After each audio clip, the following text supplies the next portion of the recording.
आप सभी को जय श्री कृष्णा, राधे राधे। तो आज लड्डू गोपाल की एक सच्ची घटना सुनाएंगे कि कैसे लड्डू गोपाल अपने भक्तों के ऊपर कृपा करते हैं और जिससे जो सेवा लेनी होती है वो कैसे लेते हैं और कैसे अपनी कृपा बरसाते हैं फिर भक्तों के ऊपर।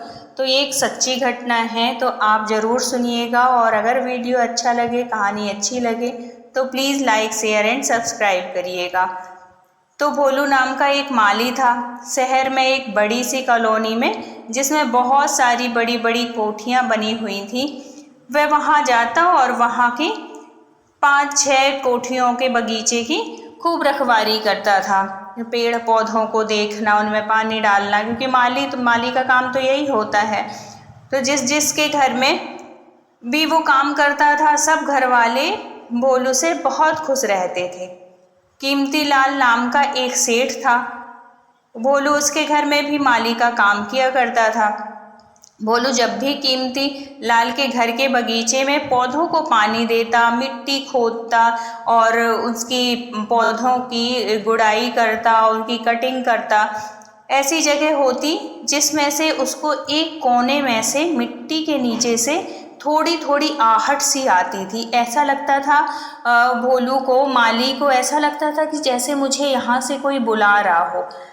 मिट्टी के नीचे से खटखटाने की आवाज़ आती थी, ऐसे मतलब उसको एहसास होता था कि कोई जैसे इसके नीचे से निकलने की कोशिश कर रहा हो।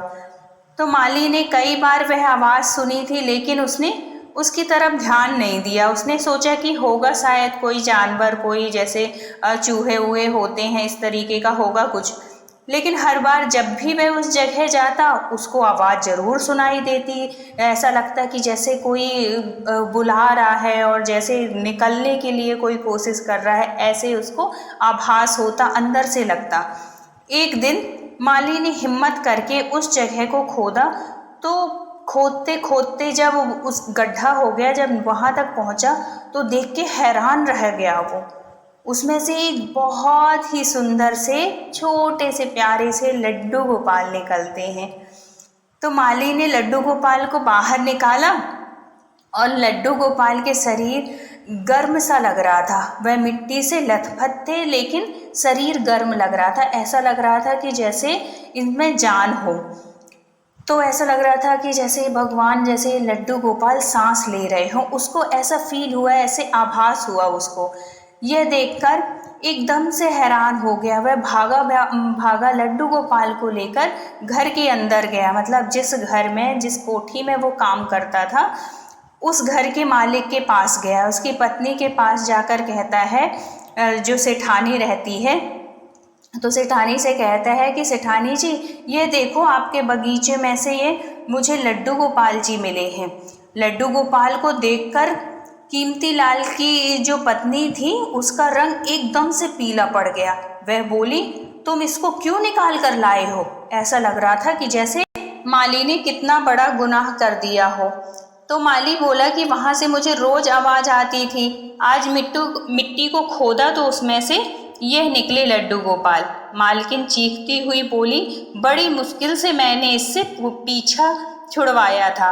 कीमती लाल के 2 बेटे थे। कीमती लाल की पत्नी अपनी बेटों को बहुत प्यार करती थी। उनको सुबह उठकर तैयार करती, स्कूल भेजती, नहलाती धुलाती, खाना खिलाती, शाम को पढ़ाती और रात को फिर खाना खिलाकर लोरी सुलाकर सुला देती थी। कीमती लाल के घर एक लड्डू गोपाल जी भी थे, जिसको कीमती लाल की माताजी बहुत प्यार करती थी, बहुत मानती थी। लड्डू गोपाल को बहुत सेवा करती थी। उनकी माताजी के स्वर्गवास होने के बाद जब उनकी माता की डेथ हो गई, तब वो जो सेठ जी थे, तब वो मंदिर की पूजा पाठ करते और लड्डू गोपाल को बड़ी श्रद्धा से रखा करते थे। उनका भोग लगाना, नहलाना धुलाना उन्हीं का काम था। कीमती लाल भी लड्डू गोपाल जी की अपनी माँ के जैसे ही सेवा करते थे, जैसे उनकी माँ करती थी। लेकिन सेठानी को ये सब बिल्कुल अच्छा नहीं लगता था। लड्डू गोपाल की सेवा तो उनको ऐसा लगता था कि जैसे पहाड़ टूट पड़ा हो। बहुत मुश्किल लगती थी उनकी सेवा करना। उनको लगता था कि सुबह उठकर इनको स्नान कराऊं तो मेरे बेटे को कौन नहलाएगा, बाद में इनको भोग लगाऊं तो मेरे बेटे को खाना कौन खिलाएगा, रात को मैं इनको सुलाऊं तो मेरे बेटे को लोरी गाकर कौन सुलाएगा।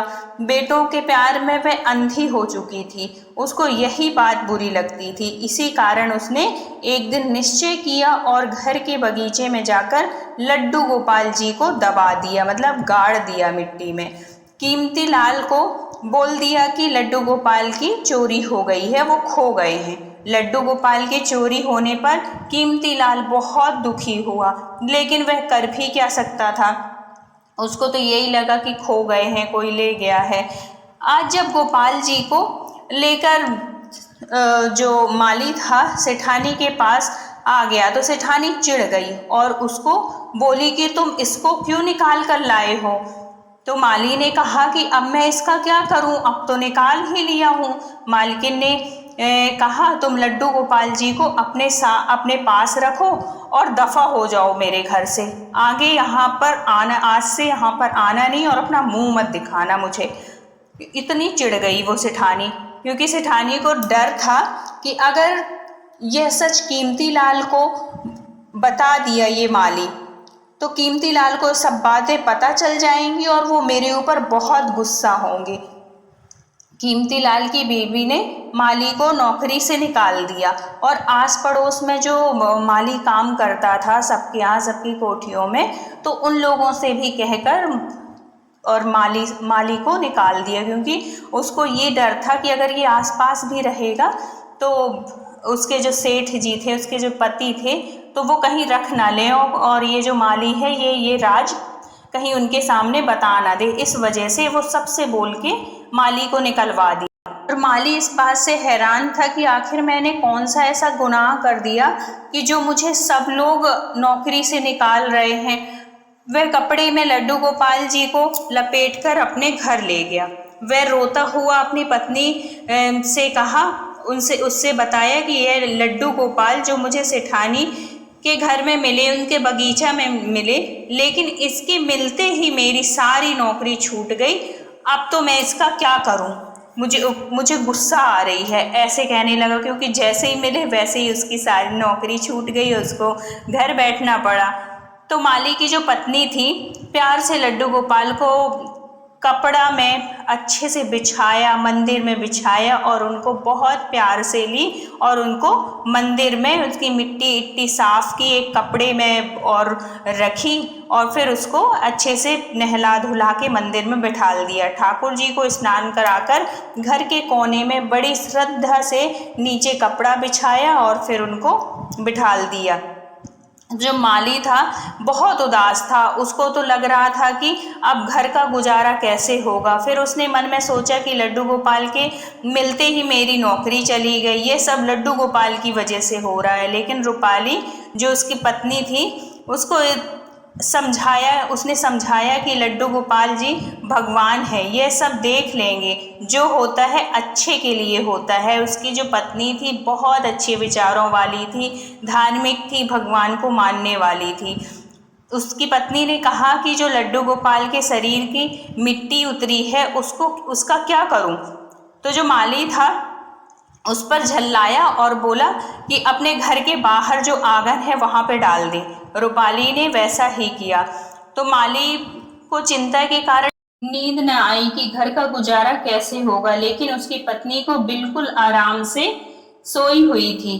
ठाकुर जी को देखकर एक अजीब सा चैन मिला था और अजीब सी खुशी हुई थी और इसी आनंद में वह सारी रात बड़ी सुकून से सोई। सुबह जब माली उठा तो उसने देखा कि आंगन में जिस जगह पर ठाकुर जी के शरीर से मिट्टी उतारकर पत्नी ने फेंकी थी, उस जगह पर बहुत ही सुंदर फूल खिल गए हैं और उन फूलों की खुशबू सारे मोहल्ले में फैल गई है। सारे लोग सोचने लगे कि आज मोहल्ले में कैसी खुशबू आ रही है। सब लोग देखने आए तो माली के आंगन में बहुत ही सुंदर फूल खिले हुए थे। तभी उधर से एक व्यक्ति गुजरा और उसने माली को कहा, तूने अपने आंगन में इतने सुंदर फूल खिला लिए हैं, यह तो बहुत कीमती है, बाजार में तो इसकी बहुत कमाई होगी। यह सुनकर माली हैरान हो गया। वह हाथ जोड़ता हुआ ठाकुर जी के आगे गया और कहा कि मुझे क्षमा कर दो, जो मैंने आप पर शंका की कि मुझे भरोसा नहीं हुआ आप पर, उसके लिए मुझे माफ कर दो। आपको सबका ख्याल है।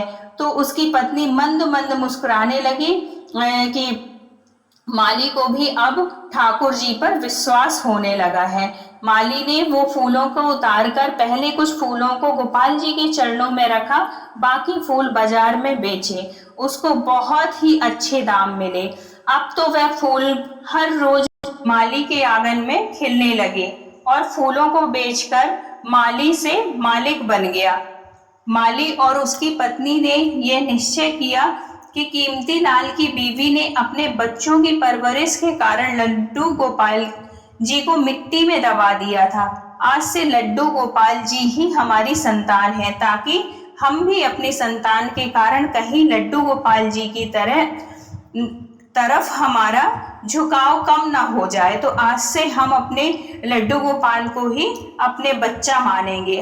अब माली एक बहुत ही बड़ा फूलों का व्यापारी बन चुका था। उसने बहुत बड़ा आलीशान मकान भी बना लिया, कोठी बना ली। जैसे जिन घरों में वो काम करता था वैसे ही उनसे भी कहीं अच्छी उसकी कोठी बन गई। एक दिन माली जब घर पर नहीं था और उसकी जो बीवी थी वो भी घर पर अकेली थी, तभी एक औरत बहुत बुरी अवस्था में, जिसका शरीर बुढ़ापे के कारण बहुत कमजोर हो चुका था और उसको आंखों से भी नजर नहीं आता था ज्यादा, तभी वह माली के दरवाजे पर आकर भूख के कारण, जिससे खड़ा नहीं हुआ जा रहा था, वह बेहोश होकर गिर गई। माली की पत्नी ने उसको जल्दी जल्दी उठाया और अंदर ले गई। जब उनको थोड़ी सा होश सा आया तो उनके हाथ मुंह धुला के अच्छे प्रेम से भोजन कराया, लेकिन वो भूख के कारण बहुत कमजोर हो चुकी थी। जब माली घर पर वापस आया तो उसने उस बूढ़ी औरत को देखा तो उसको पहचानने की कोशिश करने लगा, क्योंकि बहुत टाइम हो गया था उनको देखे हुए और वो एक समय पर पैसे वाले थी तो उनकी एक अलग ही चमक थी। अब इस समय वो ऐसी पोजीशन में हो गई तो वो पहचान में ही नहीं आ रही थी। तभी उसको ध्यान आया कि ये तो वही कीमती लाल की पत्नी है। उन्होंने पूछा, माताजी आपका ये हाल कैसे हो गया? तो कीमती लाल की पत्नी बोली, तुम कौन हो? तब माली ने बताया कि मैं वही आपका माली हूँ जिस पर आपने चोरी का इल्ज़ाम लगाकर सारे मोहल्ले से नौकरी से निकलवा दिया था सबसे बोलकर, लेकिन आपके मुझ पर बहुत उपकार हैं। आपके दिए हुए लड्डू गोपाल के कारण ही आज मैं माली से मालिक बन गया हूँ। कीमती लाल की पत्नी यह सुनकर फपक फपक कर रोने लगी और माली के पैरों में गिरती हुई बोली, मुझे लड्डू गोपाल के पास ले चलो। संतान के कारण मैंने लड्डू गोपाल जी को जमीन में गाड़ दिया था, आज वही संतान मुझे घर से बाहर निकाल दी है। मेरे पति की मौत के बाद ही मेरे बच्चों ने मुझसे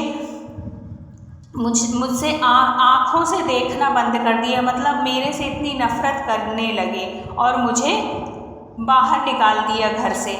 मेरा सब कुछ छीनकर अपनी पत्नियों के साथ रहने लगे, मुझे घर से धक्के मारकर बाहर निकाल दिया। शायद यह मेरे बुरे कर्मों का ही फल है जो मुझे सजा मिली है। वह लड्डू गोपाल के चरणों में गिरकर जोर जोर से रोने लगी कि मुझे क्षमा कर दो मेरे लड्डू, मुझे क्षमा कर दो मेरे गोपाल।